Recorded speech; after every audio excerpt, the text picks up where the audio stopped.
Yeah, on. Two twins.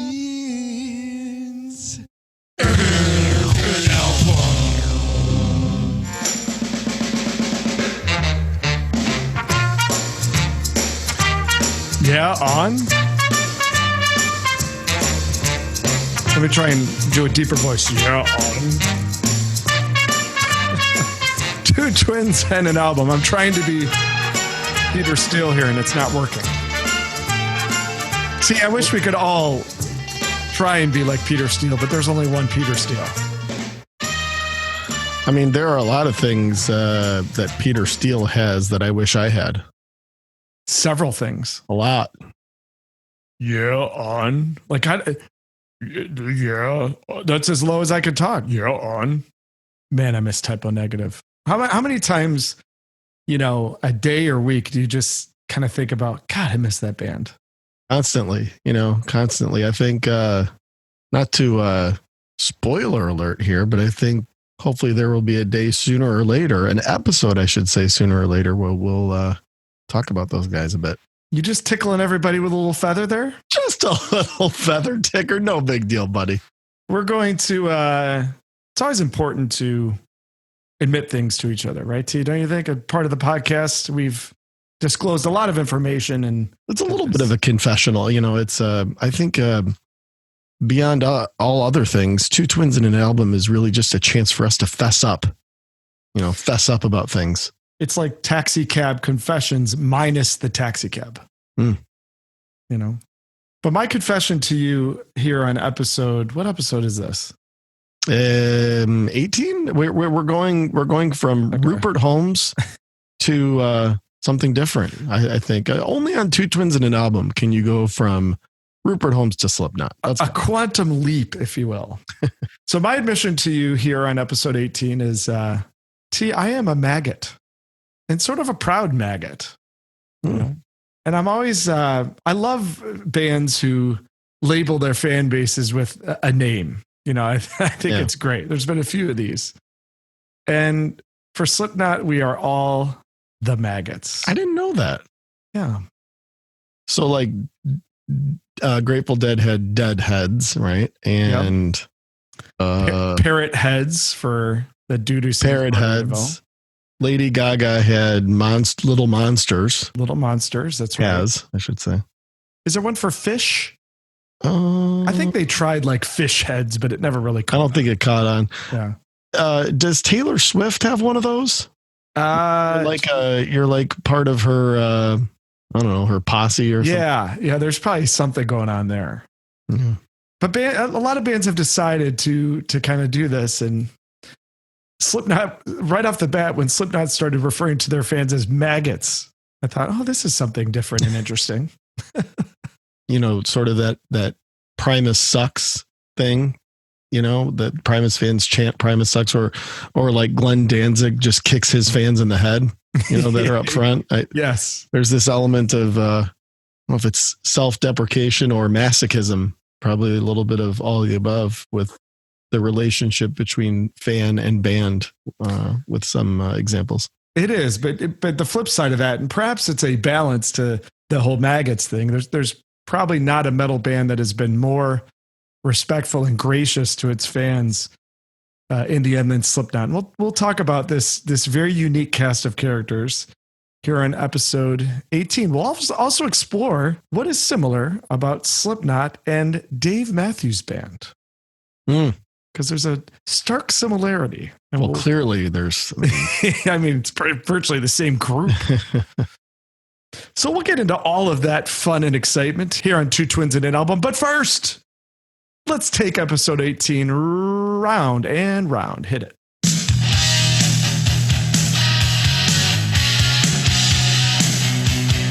T, what is on your turntable?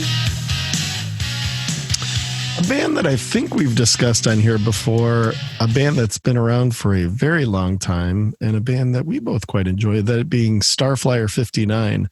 This is their third LP called Americana. So they had the silver album, the gold album, and this is the magenta, I suppose. Is that what it is?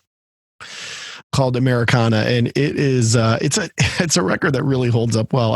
I love their first three albums. I think they're all similar in the shoegazy. I mean, clearly a lot of My Bloody Valentine fans here, but they're all unique in their own way, particularly when it comes to the guitar tone and the drum sound and the vocal effects and those type of things. But Jason Martin, just an impressive dude to be, around for almost 30 years in the biz, and really a pretty compelling body of work. But this must have been late 90s. I think Americana came out, and I think one of their best. So really, really great one. I've been revisiting there from a band that try not to go too long without revisiting.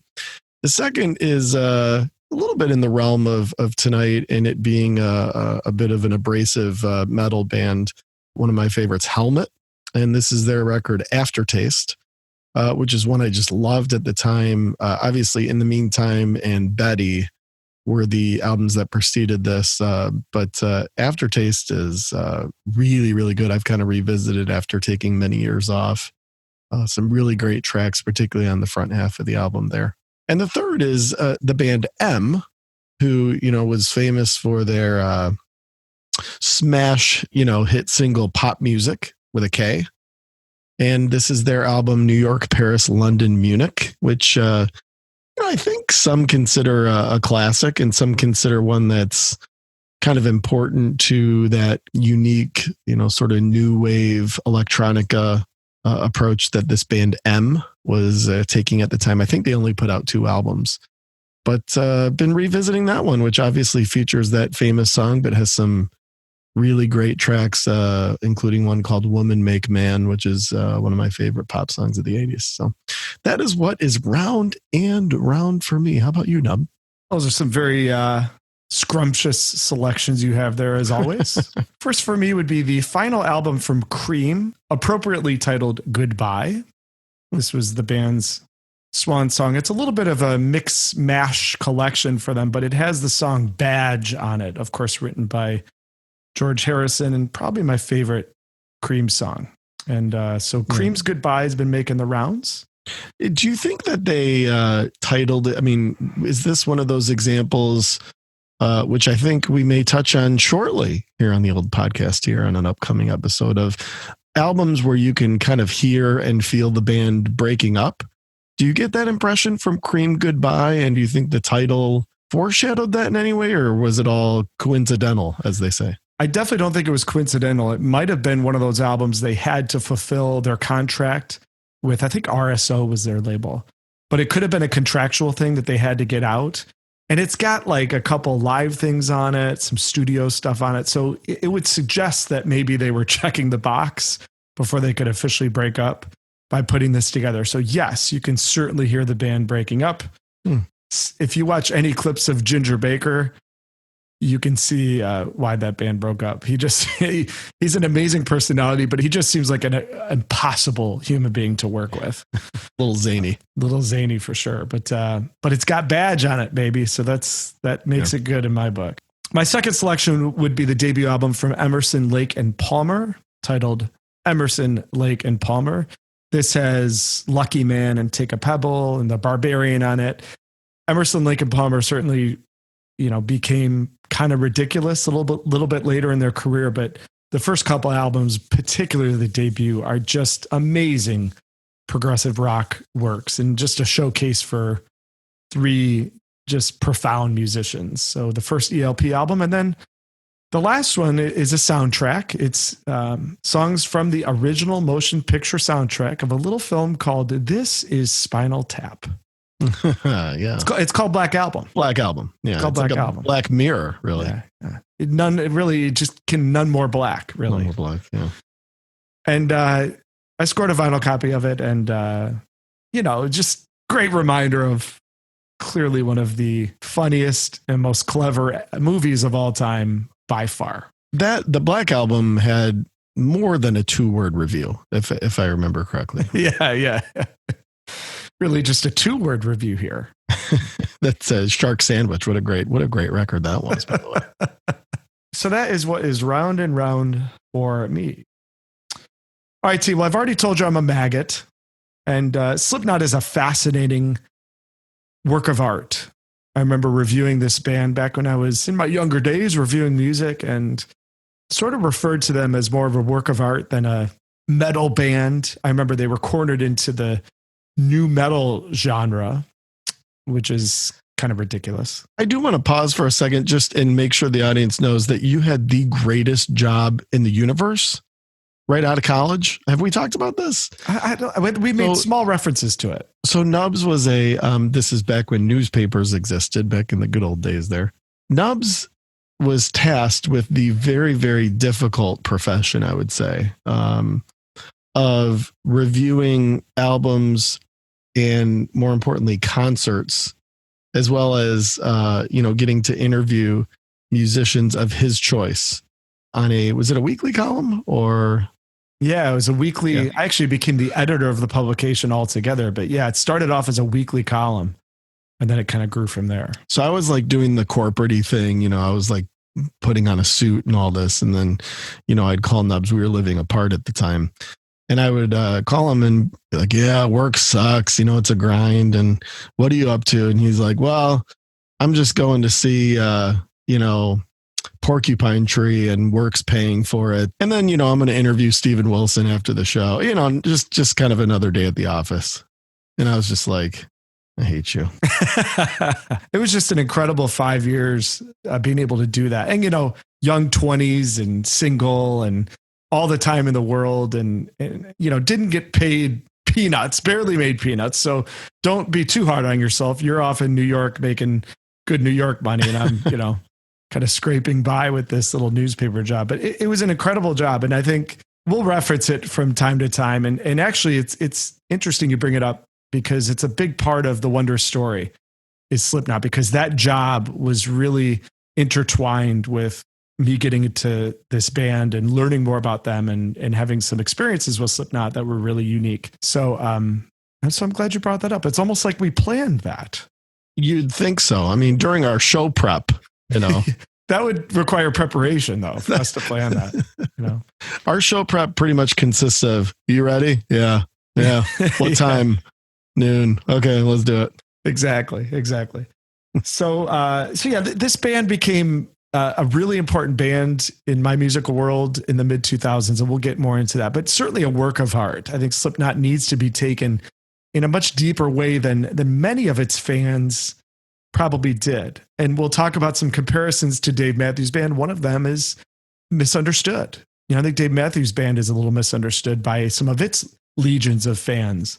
And Slipknot certainly falls under that category. You got a lot of people that got into Slipknot for reasons that make total sense, but are different than why a musician or someone who takes music seriously would get into the band. So super important band, and one that I think will be fascinating to dive into, looking tonight at the group's third, and in my opinion, best album. Volume 3, The Subliminal Verses, is what we're getting into. And let's get into it by looking at some of those nerdy deets done dirt cheap. You want some dirty deeds? Yeah! You want some dirty deeds? Volume 3, The Subliminal Verses, was released on May 25th, 2004. It's hard to believe this album is already 16 plus years old. It's produced by Rick Rubin. We'll talk a little bit more about that. It's the only Slipknot album to be produced by Rick Rubin, and for good reason, as we'll find out.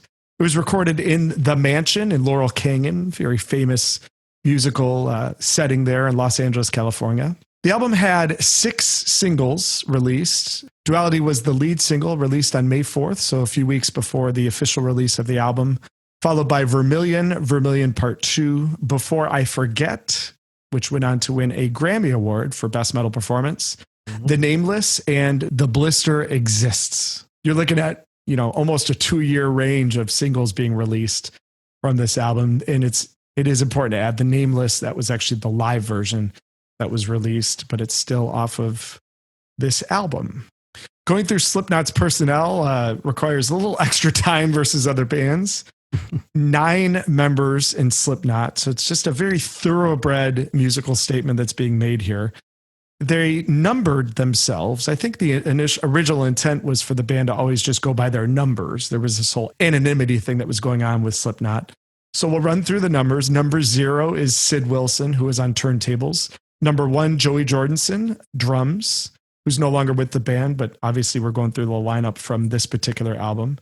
Number 2, Paul Gray on bass, who tragically passed away a few years after this album was completed.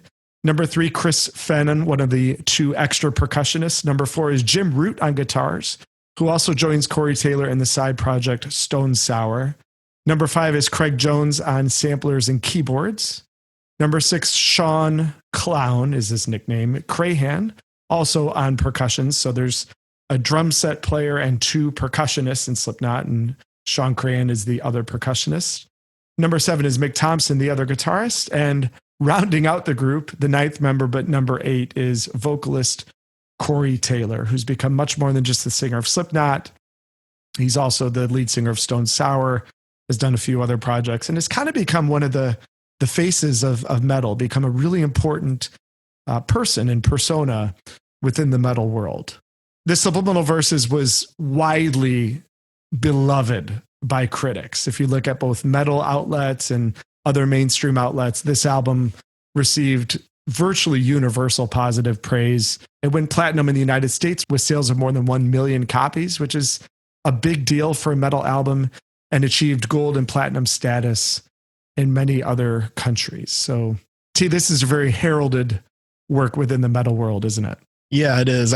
This unique genre of metal, which has evolved into a lot of different designations. Nu metal is obviously the one that became sort of the most renowned and mainstream. But I like to think of it often as groove metal. And, I think that Pantera, with their Cowboys from Hell album, really introduced this idea. And, you saw it evolve a lot into a lot of great bands. None that really reached, I think, the mainstream appeal, if you will, that Pantera did. What's interesting about Slipknot is certainly, I think, that genre is at the foundation of what they do and what has always been a part of their music and their catalog. But one of the reasons I'm excited to talk through this record is they blend so many different genres of metal and just genres of music.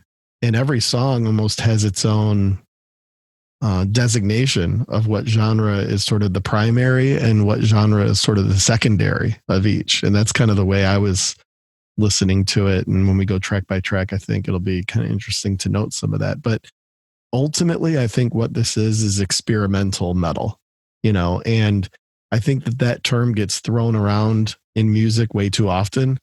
And it's assumed that for something to be experimental, that it has to be spacey, or it has to be avant-garde, or it has to be psychedelic. This is obviously none of the above. There are some moments where you get into some of those elements. And one of the things I really like about Slipknot is there are just no rules. The band has never, whether it's song structure, whether it's blending of genres, blending of sections, there are just simply no rules to this band. And they pull that off very nicely. And this album, probably beyond any others in their catalog, and I'm sure we'll touch on a little bit of some of the other stuff they've done, is as much of a no rules album as I can think of, as far as when you really dig into it and you really realize all of the different things that are being tried, all of the different things that are being sort of experimented with. And it makes for a fascinating listen and a really interesting and cool pick by you. So it'll be fun to talk through. The band had what you would describe as a unsuccessful relationship with Rick Rubin. Rick Rubin, just really seen by so many as sort of a musical genius, or at least somebody who can maximize the strength of bands.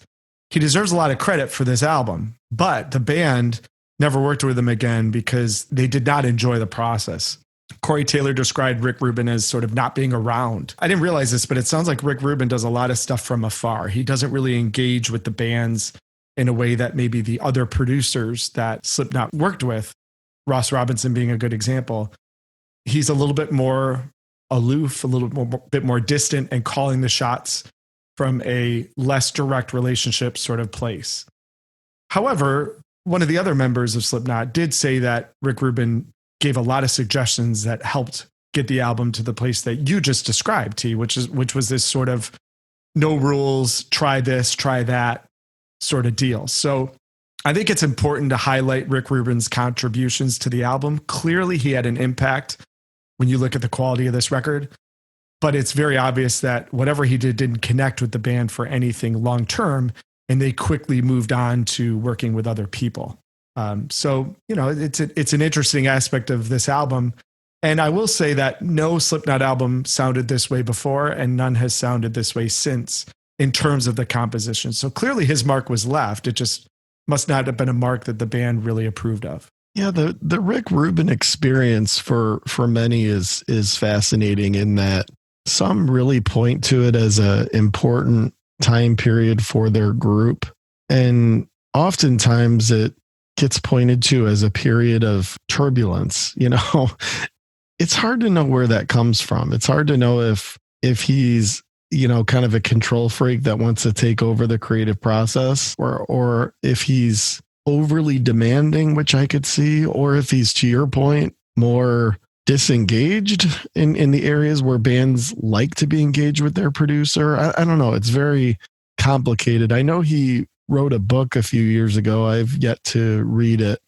Which obviously will be from his own perspective. So not sure how much of the sides of the story you'd get from that. But there is an interesting, there are some producers, a handful or two of them that have really illustrious, kind of fascinating, intriguing histories, either working with a single band or working with multiple. Rick Rubin obviously has worked with multiple, but I would put him under that category. It's interesting you kind of say what some of the varying feedback was just from this one band, because I think Rick Rubin saw a lot of that throughout his career. The album followed a really smash debut, the self-titled Slipknot album, which actually had sort of a couple hit singles. Amazingly enough, Wait and Bleed kind of being the song that put them on the map.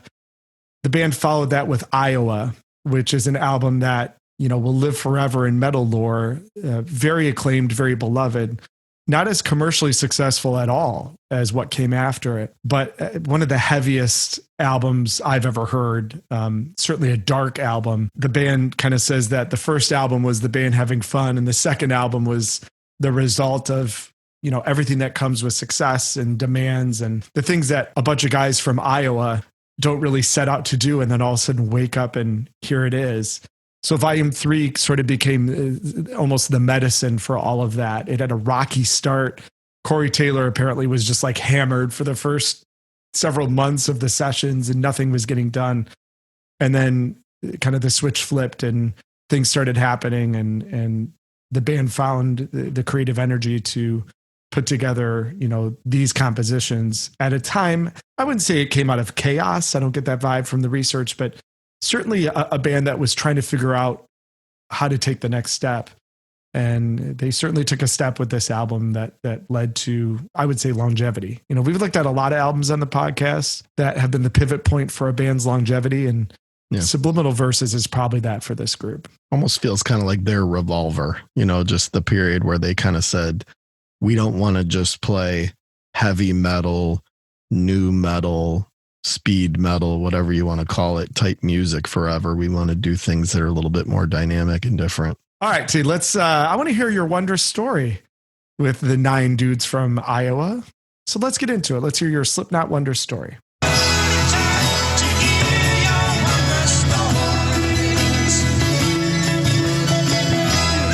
T, are you a maggot? And if so, how did you become one? I can't say that I am. I celebrate Slipknot's catalog. I have seen them in concert, but I would not say that I'm a maggot per se. My wonder story really, and anytime I think of this band, I think of going to the concert with you, which was one of those where it was a little bit like on the Winger episode when we talked about, you sort of telling me, hey, you got to come see him play acoustic. It's phenomenal. Just trust me, do it. And of course it was great. Similar with Slipknot. I don't know that I would have gone on my own, but you had said, this is really a band you should see. I think you had already seen them a couple times. It was at a big arena, which was kind of an interesting atmosphere, for those guys, open floor and all that stuff. That's my, what I always think of when I listen to this band is that show. And, I hadn't been to a lot of metal shows, certainly not as many as you had. Other than, Ozfest and Metallica and Typo and that sort of stuff, obviously. But part of what was most of what was fascinating to me beyond just what was being done on stage was watching the crowd.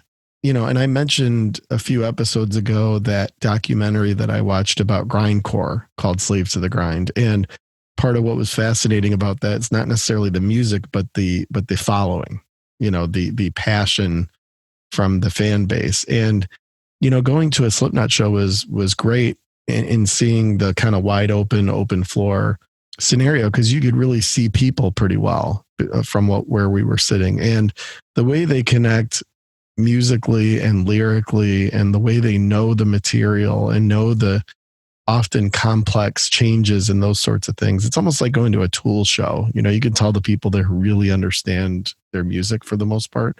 Now, there are, of course, some that just want to, get into the pit and just want to pump their fists and, all that stuff. And, hey, whatever, that's fine. But one of the things I really remember about the Slipknot show we went to was just the passion and connection from the fans and from the attendees.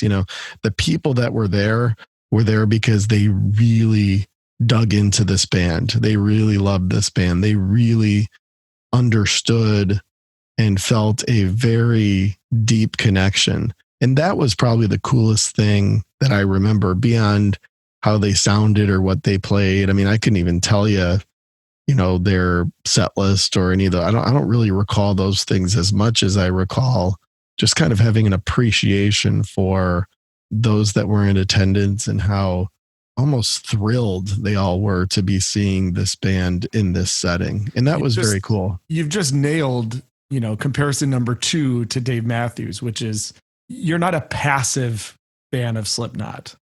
You're an active fan. You love the band. You go to the shows and you're engaged. I mean, that was one thing about, all Slipknot shows. The audience is so engaged with the band. Same with Dave Matthews Band. You're waiting to hear that certain song, and you're living and dying by what each member is doing. And there's a certain, consistency to the presentation that everybody kind of connects with automatically. This is not a passive experience. It's a very active experience if you're a Slipknot fan. And there's only a handful of bands that are like that in individual genres. And Slipknot is certainly, probably joined by a couple other metal bands, but I think they're at the pinnacle of metal bands if you look at, how passionate the fan base is about the group.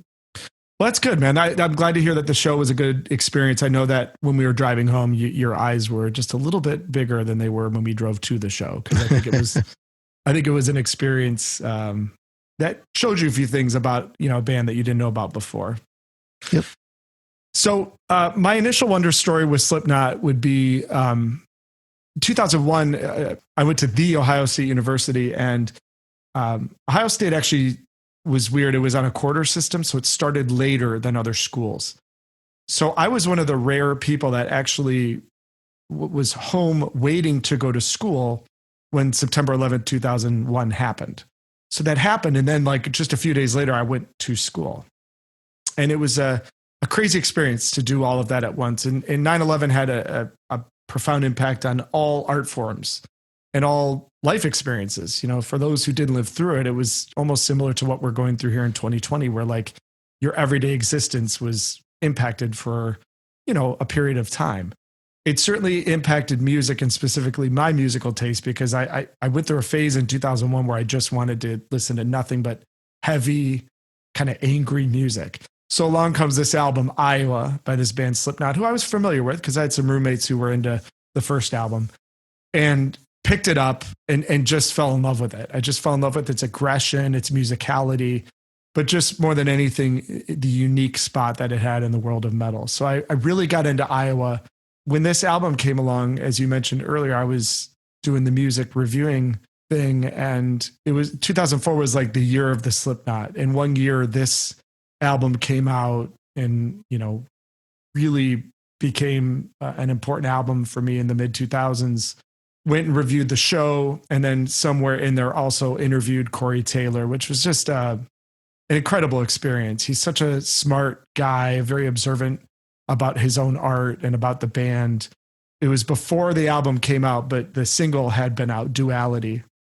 So we had a chance to really preview the album and hear about what was on it and how it was different from what came out before. And by this point, he was very clear about this record. I mean, I know he struggled at first in the making of it, but it was very obvious to him that this was something that was going to be making a grand statement for this band, and a really important statement that would, separate it from its peers. All of that kind of happened at once, and the albums they've put out since have all been worth checking out, and been able to see the band a couple times since then as well. So super important band, not just in the metal genre for me, but just overall. So, but it all goes back to that whole musical 9/11 thing, that whole, wanting to hear things that were dark and heavy and things that kind of went with that time. Mm-hmm. And Iowa was just the perfect album for that. And Subliminal Verses came along and did a lot of things that Iowa never did, which opened the band up. But you can't take away what they were able to achieve on that second album as well. Love Iowa. Yeah. It's obviously a bit more focused than Subliminal Verses. So not as experimental, more straightforward, but, yeah, I mean, look, the first, if you go back and listen to the first 3 albums from this band, the diversity and the experimentation of it is really what makes that, certainly that early catalog. And I think that continued, I don't think that necessarily changed, but that's a trifecta that you just never really saw from another metal band, even those that were very influential, like Pantera, Metallica, some of those. This was a whole new level of taking this metal genre and seeing what you can do with it. Very well said. All right, T, we got 9 members. We got 14 tracks. We got like a bajillion different sections to go through. So let's do this. Let's drop the needle and put the needle on the record and go track by track. Put the needle on the record. Put the needle on the record. Put the needle on the record. Put the needle on the record. Put the needle on the record. When the drum beats go like this. My first question to Corey Taylor when I interviewed him was, is there more melody on this album? And he said, oh, there's a lot more melody and a whole lot more. And I'll always remember him saying that because it was a great opening description of the album. Prelude 3.0 kind of appears initially as just a throwaway intro, but it's really not. It actually becomes kind of a song. So let's hear how Volume 3, the Subliminal Verses, opens with Prelude 3.0.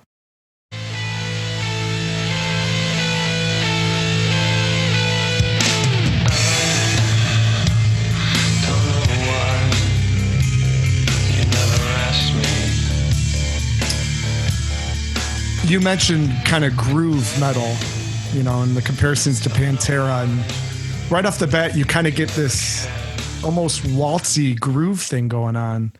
And yeah, it's not the most complete song. It is kind of an opening track, but it's kind of cool the way it settles in at the end with the loud guitars and Corey's voice and everything that's going on.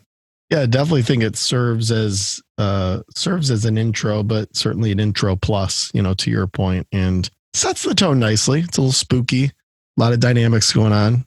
And I think it kind of eases you into it. This is the type of record, if you came in too hot too soon, it might just, your head might just pop off your body, and then you're in real trouble.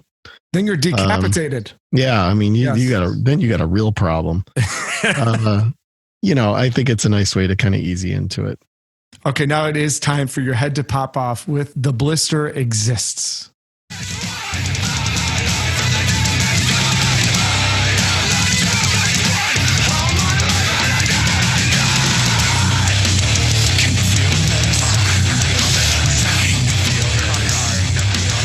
How about it, T? Marching snares. What a statement. It's a real groove metal masterpiece, I think, right? And this, again, I think the way I'm going to kind of go about track by track is each song kind of has a primary style and then a secondary style. And this one is pretty much all groove, to your point. You said it, that was the first thing that you said. And I completely agree. There's some new metal elements to this as well. But yeah, that marching drum part with, I am the damaged one, the way they bring that back for the ending is great, so you get kind of a couple different looks at that to really kind of pull the song together.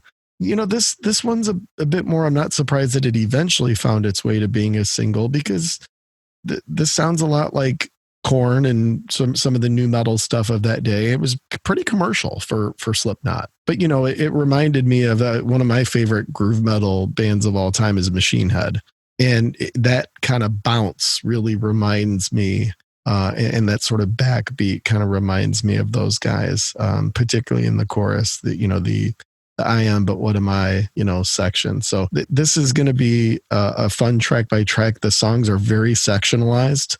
So you almost have to take the track and then piece it together or pull it apart. But all in all, I actually think The Blister Exists is one of the more focused tracks on the record in just being a straight up, groove metal gem.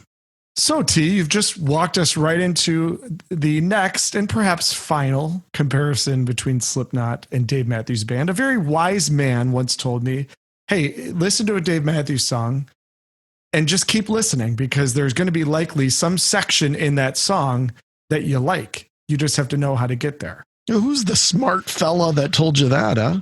That was a real wise man. Yeah, sounds like it. Told me that about 15 years ago. Probably very handsome, too. He's devastatingly handsome. Yep, devilishly. With a great beard.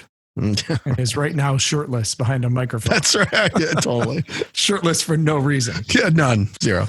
But The Blister Exists is a great example of that, because, maybe you don't dig the verses, but the chorus comes along, you like that. But then the marching snares, I will tell you what a theatric moment of a Slipknot show when the two percussionists just kind of come out of nowhere and they've got these marching snares and they're playing along, and the sound is just so huge.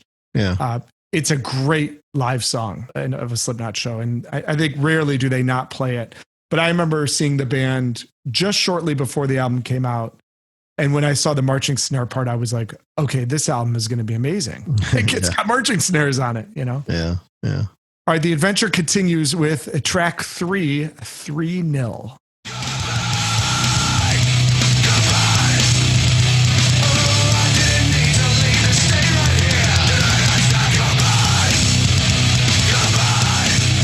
Some of the best Slipknot songs. It's just all about what it goes through to get you to the chorus. And 3-0's chorus, which you just played a little bit of, comes a little bit later in the song than you might think, but it's got this buildup that gets you there. And once you get there, it's kind of the payoff. Slipknot are the kings of this sort of musical payoff thing with their choruses and their middle sections. And yeah, very well said. There is a payoff element to these guys. This one takes you from sort of speed grindcore. I mean, there's some grindcore elements in this with, literally that grindcore beat that you're hearing from the drumming and the vocals that sort of layer on top of it. And it takes you into, this is a pop chorus. So take the guitars and turn them into synths, take the vocals and maybe just, ease them up a little bit as far as the aggression. You are looking at a straight up pop melody, something that you would have easily heard in a new wave song or a pop song at any point, at any decade. And these guys clearly on this record proved that they were not afraid to throw in some hooks. And there's certainly one there on 3-0. So very rare that a band can take you from a true sort of grindcore section, which when they're saying this is not my world, that's straight up what it is. And then the goodbye section, which I guess you could deem the chorus, even though it's not basic, traditional song structure, is pop. So really like 3-0 gives you some really, really, I would say, varying, looks within one single track. I like that take. You and I have always been soft on bands with two vocalists. Think about 311, Typo Negative, Linkin Park. Slipknot has one singer, but he's really two vocalists. Corey Taylor's got a great scream, and he also sings melodically very, very well on album. This album wasn't the first time that they did that by any means, but it was the most complete top to bottom of mixing the various voices that Corey Taylor brings to the table. You know, he's much more than just a singer. He's a vocalist, and the things that he does to pace these songs are incredibly important to, again, the diversity that you're pointing out so well. Track 4, the ultimate track 4 hit single type of sequence, is the band's, I believe, their biggest hit to date, and that is Duality.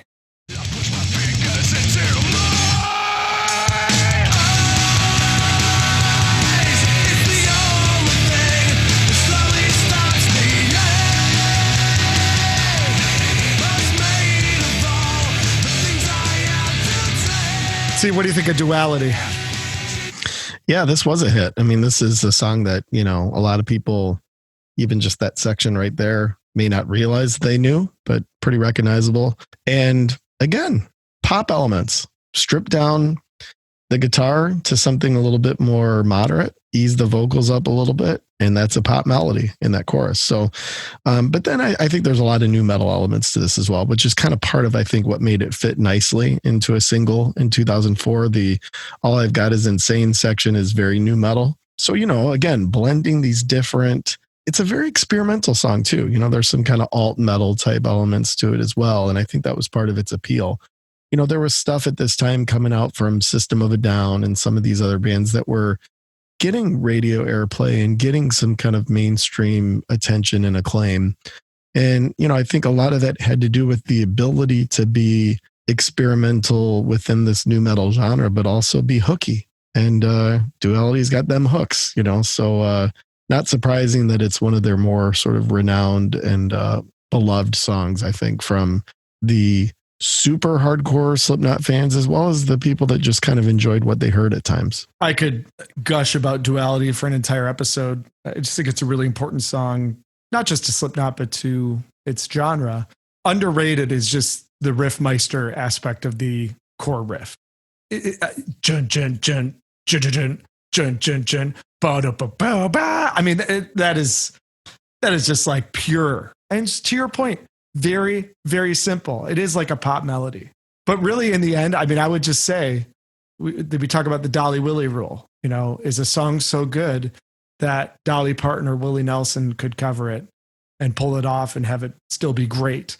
I think Duality's getting there. There's 2 songs on this album that I think are in that category. Yeah, you know, I see that. Yep. Duality can work in so many different ways, from the hooks. Chorus is memorable. The riff is something you could do a lot with from an instrumentation standpoint. It's got a really cool breakdown in the middle, you know, kind of Slipknot, cut it in half, add some huge percussion sort of thing. It's just a song with amazing pace. You know, the song's like a track meet. And by the time you get done with it, it does feel a little bit more like an experience than just a song. But does Duality fulfill the Dolly Willie rule at all for you? Well, now I'm just, you know, dying to hear Dolly Parton do a version of this. You know, Yeah. Maybe we should, I don't know, you think she's on Twitter? Maybe we should hit her up and just ask her to indulge us. What might that sound like? Is that kind of a, it's the only way, it's only stop the care, you know? Yeah, yeah, maybe Willie would be good too. It's the only way to slowly stop, you know. That's pretty good. The fact that you nailed both of those, pretty strong. Yeah, I think the Dolly Willie rule applies nicely to a song like that, certainly. I think it applies to one other, and it is not track 5, Opium of the People. But let's get into that one.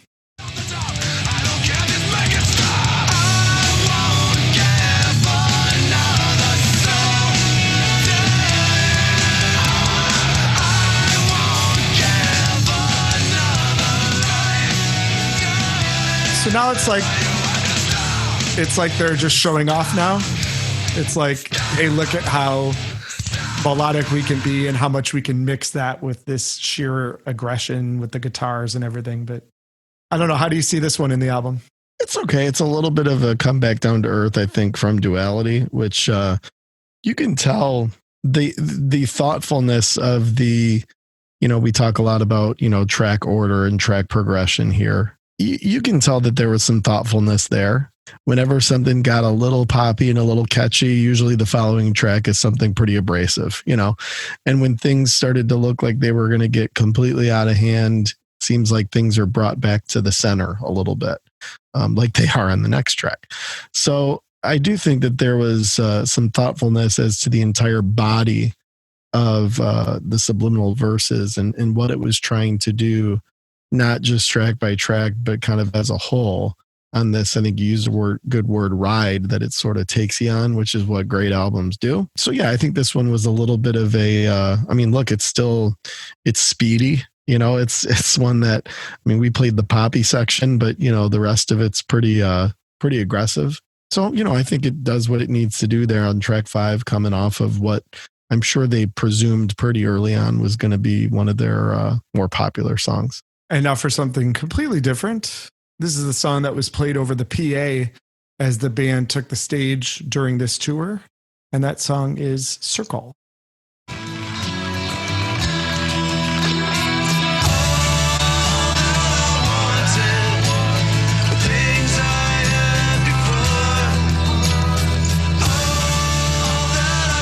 So they played this on the PA before the band even came out?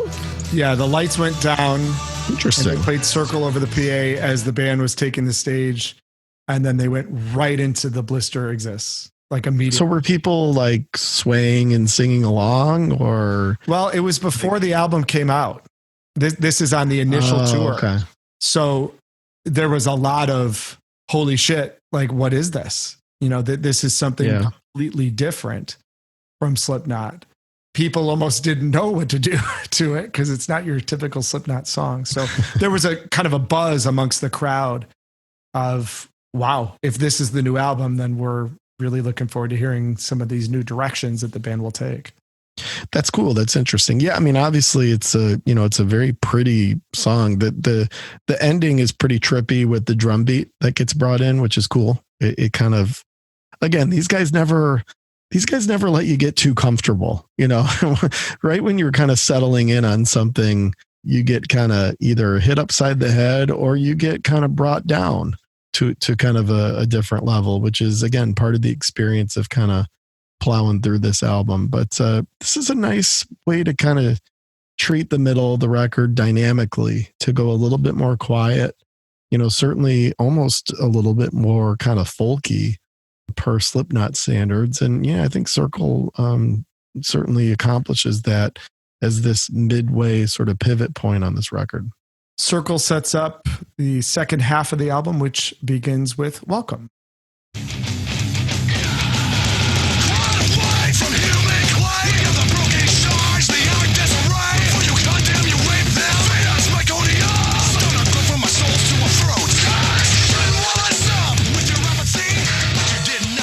Rim shot. Well, the percussionists have all sorts of toys at their disposal. And one of the things that they use is trash can lids. I was going to say, if that's a rim shot, that's pretty powerful and amazing. Okay, so that's actually I think that's can. The guy smashing a trash can lid or something that replicated that. Nice. If you ever watch clips of Slipknot live, the percussionists are they're so fun to watch because they're just hitting all sorts of different things. I know that open note in duality that they hit during the middle section is some kind of trash can device or something like that. So, and maybe they just put these things together to look a certain way, but they were blending a lot of different percussion instruments that would not be seen as typical, that you wouldn't be able to just walk into Guitar Center and buy. Let's put it that way. You might find it at Home Depot more than you'd find it at Guitar Center. But Welcome does get back into that kind of rollicking thing, and Corey's singing pretty aggressively here, and it kind of rolls along, doesn't it? Yeah, it's the heaviest song, I think, on the album. This maybe takes you back to Iowa a little bit. Almost has sort of an industrial feel to it, with that crazy kick drum but groove elements to it as well, right? So yeah, I think this is a pretty quintessential heavy Slipknot song that kind of brings you, again, thinking about the track progression, takes you down a little bit on Circle, and then certainly riles you back up on track 7, Welcome. kind of a reminder too of just how great of a drummer Joey Jordison was.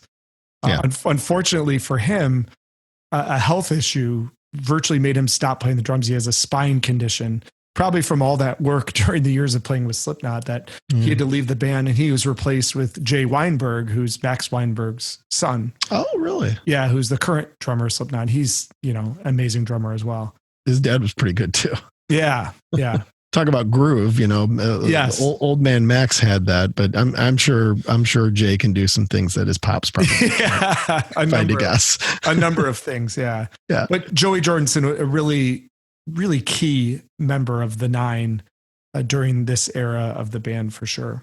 All right, they kind of march back into commercial territory with track 8, a track that is repeated a few songs later, and that is Vermilion.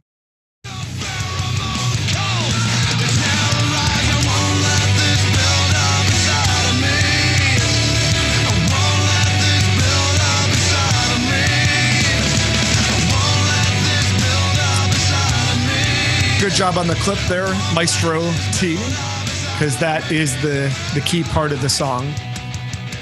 Again, finding that kind of hooky chorus to go into an adventurous set of other sections. Vermilion was a hit for the band and one of the singles that we mentioned early on. Yeah, it's pretty.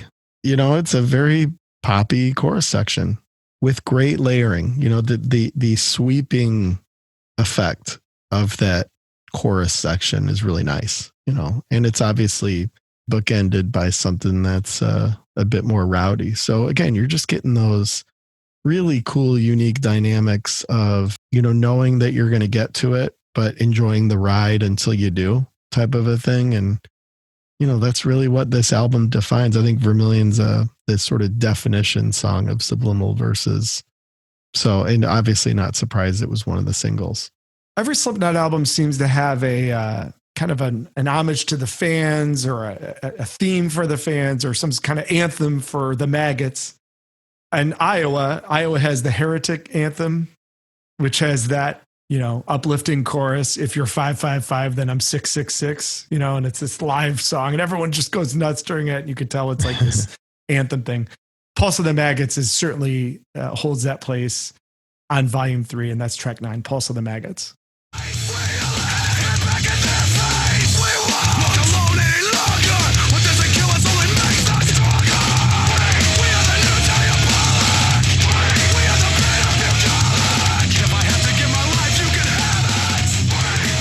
Yeah, Corey's kind of letting it go on this song.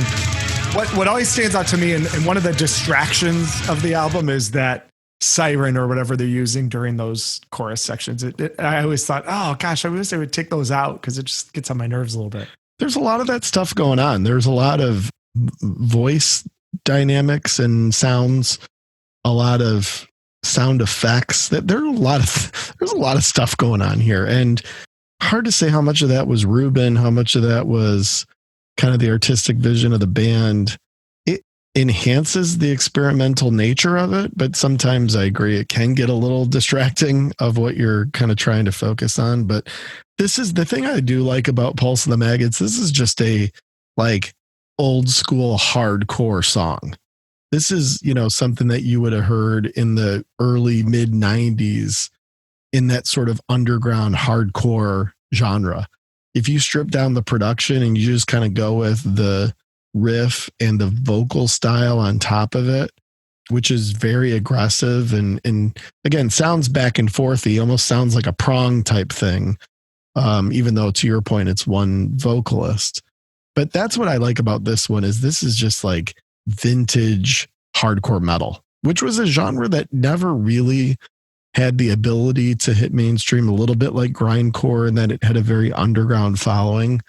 But I feel like that's what you're getting here on this one, and probably part of the reason why it made it a nice fit to sort of be, to your point, this more anthemic, ode to the fans. So the previously discussed Vermilion was nominated for a Grammy for Best Metal Performance in 2005. It did not win.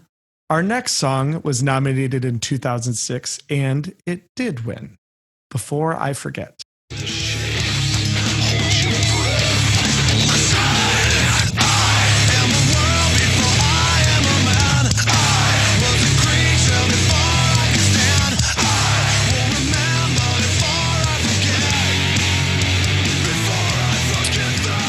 T, does this song win a Grammy in your heart?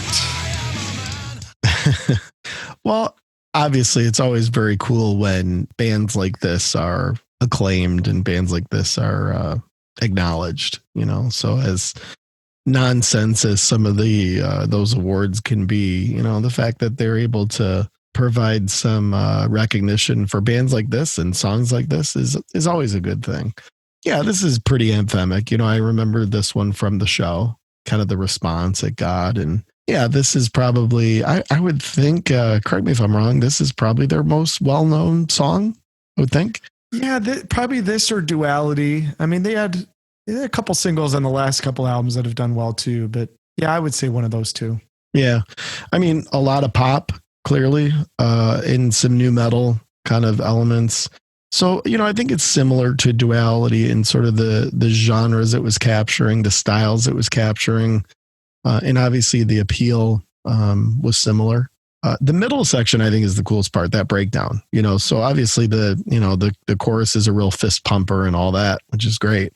But I think that the way it breaks down in the middle is probably the least memorable for many, but I think kind of the coolest part of the song. But, this is a pretty special tune in sort of the entire, I think, spectrum of metal or speed metal, thrash metal, heavy metal, whatever you want to call it. And, it is nice that they were rewarded with the Grammy. I assume did they show up and give a speech and all that? It's a great question. Did they give the Grammy back now? I mean, did they keep it? I don't know. It just seems... I don't know whether they showed up because I don't believe that Best Metal Performance was televised in 2006. That's probably one of those that doesn't make the on air. Not in 2006, but this is the second Dolly Willie song to me.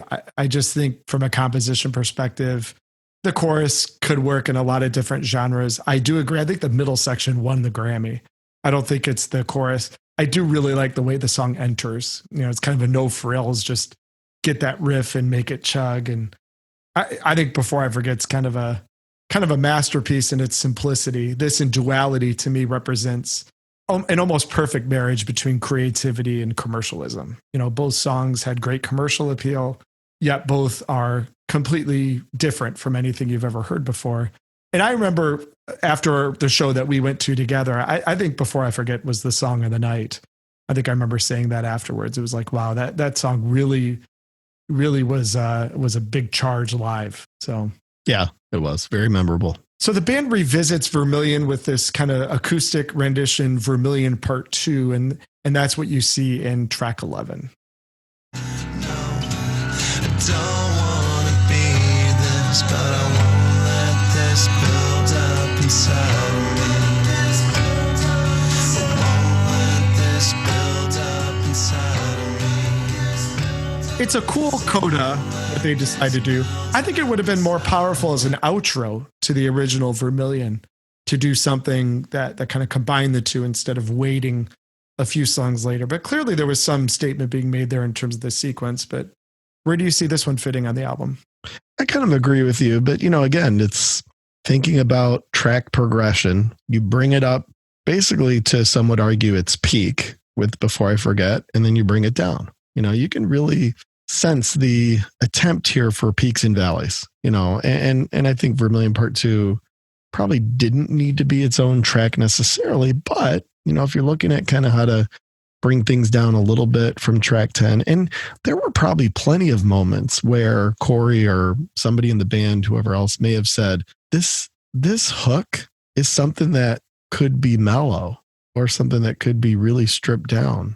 Somebody probably said, man, that chorus section to Vermilion, I mean, that would sound pretty cool as a sort of dreary, acoustic-y kind of stripped down thing. I think it screams Rick Rubin, to be honest with you. Very well could have been. I think it could have been him. Yeah. Because even the way that Vermilion Part 2 is produced, it's got a very Rubin kind of warm sound to it. It almost sounds like it was his idea. Yeah. I wouldn't be surprised. But, cool that they did it.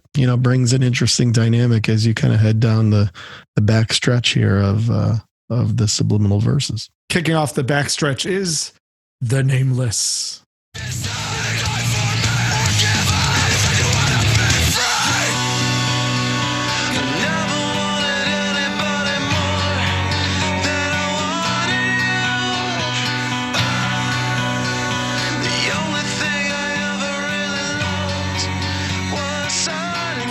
that relationship between the loud and the quiet and the powerful and the melodic and all those sort of things, almost done here in such a clearly separated way. I mean, whereas other songs combined it and created some flow between them, the Nameless almost, does this kind of stop in its tracks thing.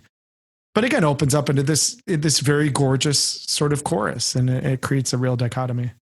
Yeah, it's a pretty wild song, isn't it? I mean, the changes are drastic to say the least. I think they pull it together really nicely by taking that quiet section and making it loud and triumphant at the end. And again, there's a lot of cool moments in this record of the band kind of saying, hey, this can be loud and aggressive, and also this can be soft. And really on the Nameless, you see that main hooky section presented as both. And that's cool. And I think it's a great way to end the track. Track 13, maybe the only moment on the Subliminal Verses that really didn't need to be here.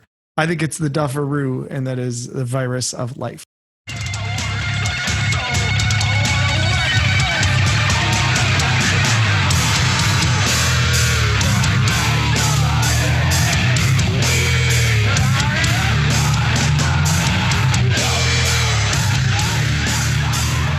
The lone spot on the album that just feels like it's, I wouldn't say too much, but it's certainly not doing anything that contributes to the kind of overall picture of this particular album. It seems like just a little bit extra buried at the end. And I don't know, what do you think of the Virus of Life? I agree with you. I think that at times there was almost too intentional of an effort on the track progression. So, I think it was thoughtful, but sometimes that can be too thoughtful. And I think there may have been an element here of, boy, the Nameless really had this quiet section and this, very melodic thing. And then it sort of peaks at the end. The Nameless is as traditional of a song structure as you'll get, as far as trajectory, as well as kind of verse, chorus, verse, middle type stuff. And it almost seems like they felt the need to throw the Virus of Life in there just to show, hey, let's remind everybody there are no rules on this record. And some of that's cool, but also this one just is a little too wild. I mean, I don't really see the direction or the sort of purpose of this one as the second to last track. It doesn't have the feel that the other songs have. It just feels a little mechanical. Yeah, I think so. And it kind of feels like they did it trying to make a statement rather than trying to make a good track. Well, the album opens unconventionally and it closes unconventionally, but in both cases, I think you get something really, really interesting and worth paying attention to as the bookends of Volume 3, and that is Danger, Keep Away. Without hearing what I have to say, without hearing what I have to say.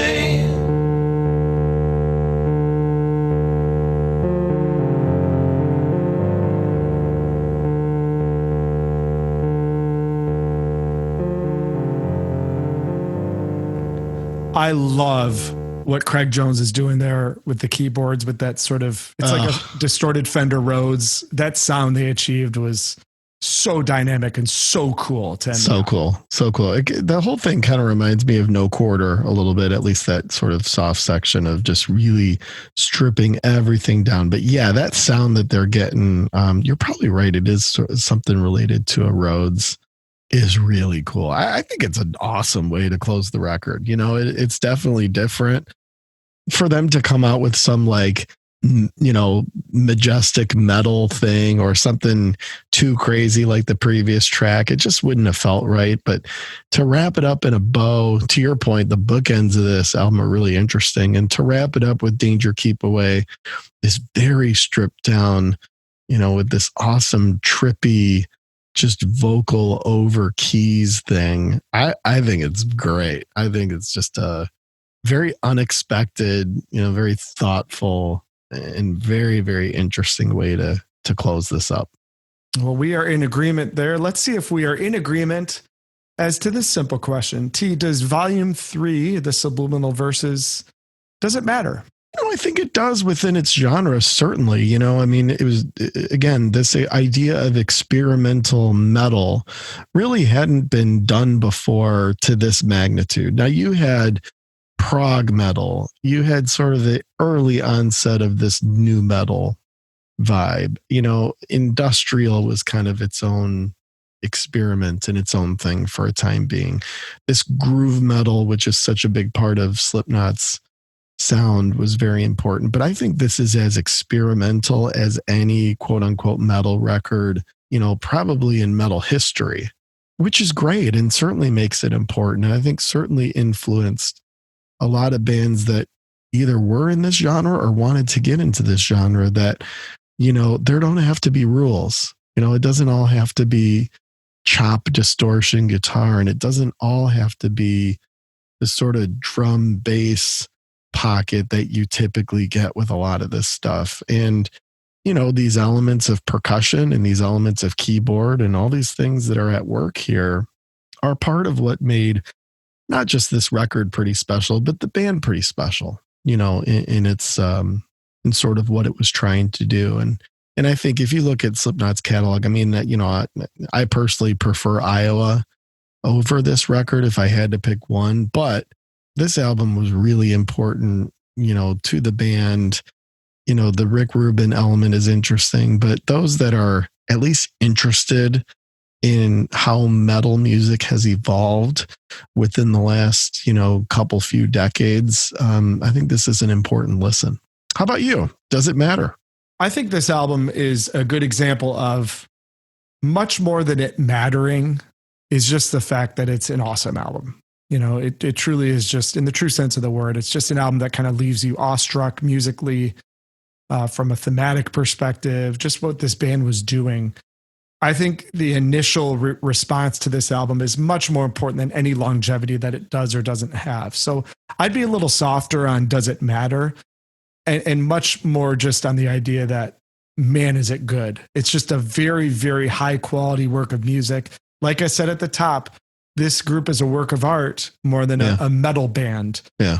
And the other thing about Slipknot, when you look at Does It Matter, they don't have contemporaries. There were a couple spin-off bands, kind of Mudvayne was a little Slipknot-ish. Mushroom Head came along and tried to do the whole thing. But for the most part, Slipknot is so original that I would hesitate to say anything they do matters in any sort of way, because you kind of nailed it earlier. To their fans, this band is extremely important, but they weren't making things that were meant to stand tests of time and be commercial to a mainstream audience at all. And this is just an example to me of, it's an awesome album that will overcome much more of its importance or its how much it matters to people, more than just listen to it. It's great. All right, T, let's get into the final cut. Is the Subliminal Verses for you on the turntable? Is it in the collection? Is it collecting dust? Or is it in the for sale bin? Ooh. Collecting dust for me, just that sometimes I do think it lacks focus, and that's part of what makes it good, but also part of what makes it a little wild. You've got to be in the right mind frame. You got to be in the right setting to really be able to sort of concentrate and dig in on this. I think it's fascinating, and I think it's a great record. For me, I don't, see the need to own it and spin it regularly, but I think it's held up extremely well. I really respect the experimental nature of it, which is, kind of why I wouldn't, put it in the for sale bin by any means. But, I prefer Iowa. I think Slipknot was at their best when they were really focused. And maybe that was part of what they, in hindsight, didn't love about the experience in working with Rick Rubin, is that, things got a little scattered. But, it's an important record. It's an important listen. And it's one that if you're at all into any of these genres, groove metal, hardcore, new metal, anything, you got to listen to it and absorb it and enjoy the experience of it. But for me, it's collecting dust all in all. How about yourself, Nub? It's in the collection for me. Slipknot is not a band that you can listen to at all times. I think you nailed it. You're not going to pull out Slipknot on a a July afternoon when you're kind of hanging out outside. So there are just some limitations just to the genre itself. But without question, I think it's a truly awesome work. I think it's something that you listen to each time you hear things that are different. I think it follows that kind of Dave Matthews thing you said, which is just listen to each song. You'll find something in that song that you connect with or that you appreciate or that you love. And that goes a long way. I do love Iowa. I agree with you on that. But to me, this album just captured something from a musical perspective that the first two albums did not.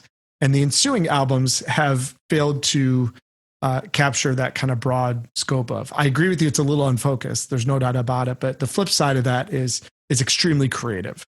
Oh, yeah. And it's very genre bending and it has no rules. And you combine all those things and that's something that you want in your collection. So in the collection for me, I listen to it regularly.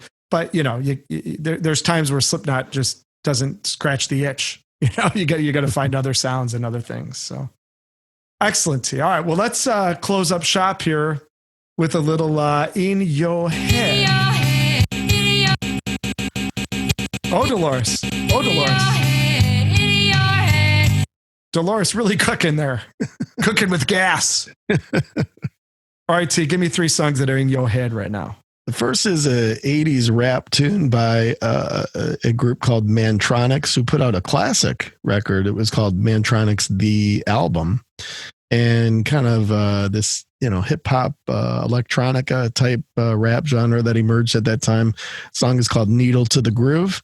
One of my, certainly one of my favorites if you're looking at that sort of Def Jam feel, that 80s hip hop rap era, which I think was extremely strong. The second is by a band called Baio, B-A-I-O. Scott, is that Scott Baio? Not Scott Baio, although I do have, as you all know, I mean, we've listened to his record many times. We have. And, you know, listen, he's no slouch as a musician. Well, singer or whatever the hell he was. Yeah, yeah. But this is by a more recent band. We'll just call him Baio. But the song is called Sister of Pearl. Very nice groove, very nice instrumentation, a little festival rocky, to use your term, Nub. But Sister of Pearl, a great song by that band. I don't know much about that band, but it's a great track. The third is a little love ballad from the 80s.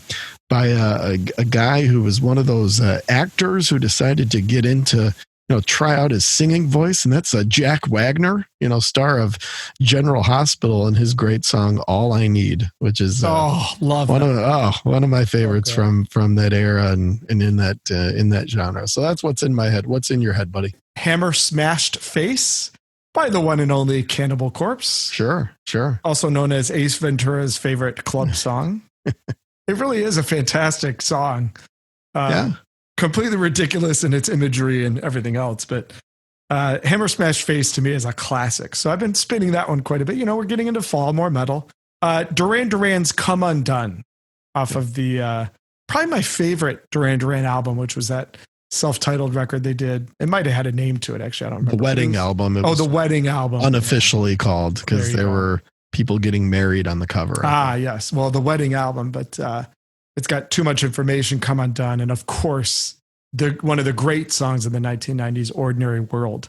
But Come Undone was one of the singles off that album too, and great record. Saw Duran Duran a couple times, I saw Duran Duran a couple times on that tour, and classic album. And then third would be a little song called "Ricky, Don't Lose That Number," a song I've been listening to regularly for probably a majority of my life now. 30 years, I think you've been listening to that one regularly. Yeah. Never gets old, buddy. Never great gets track. old. And well, you know what else never gets old is talking about great albums with you, T. Well, thanks, buddy. Listen, great pick. It's I think this is our first foray into at least this level of metal, and obviously a really interesting album to revisit and to plow through, and was certainly great to talk through. So thanks for the pick. Are you a little bit more of a maggot than you were an hour and a half ago? Maybe I'm a small maggot. Yeah, How about a small maggot? A mini maggot. I'll go. Yeah, mini maggot. Yeah, that'll work. Whereas me, I'm a fully grown, full-sized maggot. Many would agree. Thanks everybody for tuning in. Make sure and comment and leave your opinions and like us and all that good stuff. T, where can everybody find us on Twitter? please like us. We just want to be liked. Yeah. We are on the number 2_twins_album. And we are tweeting away. Episode 18 is in the books. T, thank you so much for all your good thoughts and feelings and observations. And we'll see everybody real soon, as in next week, here on Two Twins and an Album. Two twins.